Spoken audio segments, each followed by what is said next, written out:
So today I want to talk about my earliest mystical experiences in life, the earliest things that I can remember that feel like spiritual to me. So, one of the things that I remember about being a very, very young child is that I felt bigger than all of the adults around me. And I can't explain that in any way that makes sense. But I felt like I was larger than my physical self. And I considered adults to be the little people because they seemed smaller than me, but not in physical size. And that's the part I really can't explain. But one of my first experiences and I've always had this memory. It wasn't something that popped up later in my life. I've always had it. I've talked about it to people who are close to me. And so when I was about maybe 4 years old, I was outside swinging one day, and I was on my swing set, and it was a very windy day. And we had these lawn chairs that were in our yard, and they were the old-fashioned lawn chairs that folded up, and they had metal arms. And so there were a few lawn chairs just sitting in our yard on this windy day, and I was swinging. And as the swing went up, the wind caught one of those lawn chairs and blew it into my face. And the metal arm of the lawn chair cut open my forehead. And so I don't really remember feeling pain, but I do remember feeling the blood running down my face. I remember my mom coming running over and scooping me off the swing, and she ran over to our neighbors, who happened to be my great uncle, and took my baby sister over there, and she put me in the back seat of our car, and she drove me into Poseyville, where Dr. Bourne's office was, this doctor in Poseyville in the small town, not too far away. So while I was lying in the back seat of this car, and she was driving, and it was a gravel road, and so it was bumpy. And I was lying down, and she kept telling me to lie still, lie still.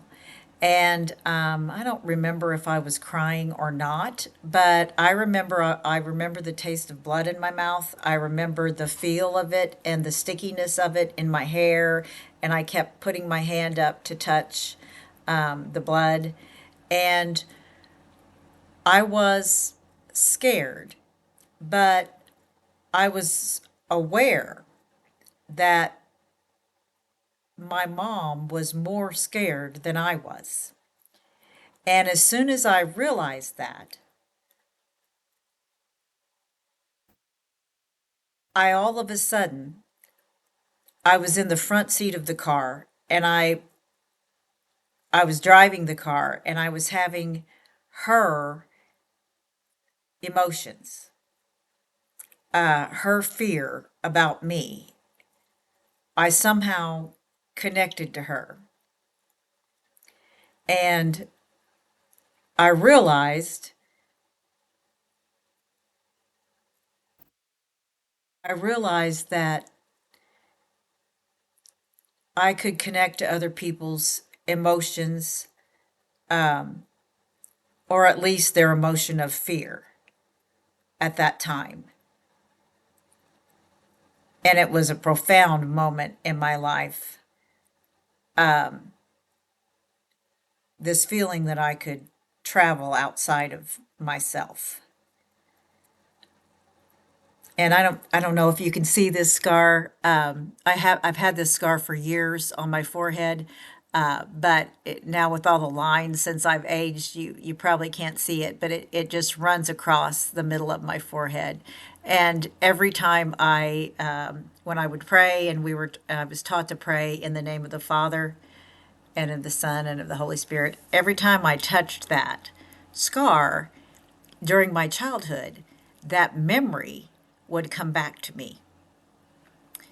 And it was one of the things that shaped my philosophy about religion, or about the Trinity as I was taught, because I felt like the Father was this universal consciousness, this spirit that wasn't necessarily attached to any particular thing. And the Son was a spirit that was attached to a particular being or identity or person, like me. And so when Jesus would say, I am in the Father and the Father is in me, when I would hear that in the Bible stories, I understood that deeply, but in a way that's different, I think, from the way other people understand it. And I'll talk more about that later, but I just wanted to share that one of the first really memorable spiritual experiences that I had. So, yeah, that's it.